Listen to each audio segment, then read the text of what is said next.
Umeishi alone sana yani. Yaani uko so lonely kuku wangu aisee. Oni hadi huruma, unakosa haki zako za msingi. Unakosa unyumba wewe. Mungu anakutafutia dudu, sasa hivi anakutafutia dudu kuku. Ndio ile nguvu zake. Unasema nini? Nini tatizo ni nini? Tuna shida gani tuna jamani? Yaani nimeamka nisikia vibaya, nimechemka moto yani. Mama yangu wewe, nimechemka. Sasa unajua nini mke wangu? Sababu umechemka, inabidi tutumie maji ya baridi. Maji ya baridi umejimwagia? Malaria, ile sema maji ya baridi. Yaani ndio point yangu. Sasa kama point ni malaria mama, sisi ni watu ambao tunaenda kwa jadi, tunatumia tu uwezo wa babu zetu. Babu zetu walikuwa wanafanya nini? Sisi wazungu hatuwataki. Wazungu ni mashetani. Hatuwezi kuwa dawa za wazungu. Wazungu ni nani?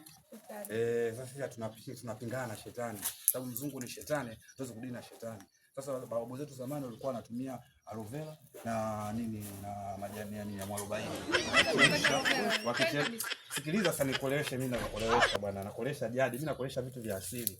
Unachukua aloe vera kidogo, unachukua majani ya mwarobaini unachemsha, kombe kimoja ukinywa wewe.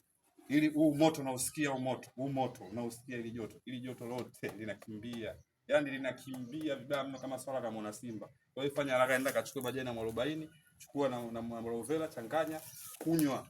Ndio shughuli imeisha. Nayo inatibu magonjwa 7. Yaani ukipiga hiyo magonjwa 7. Kama kwa dalili ya UTI imekufa. Kama kwa dalili ya ukimwi inakufa. Yaani inaua magonjwa 7. Tunao kwa akili tu mbwa. Bila akili unakuua kwa pressure, unabaki unawaza tu kila saa utoe hela tu, shenzi type. Wewe muuma kidogo tu, nina joto. Au sio? Sawa.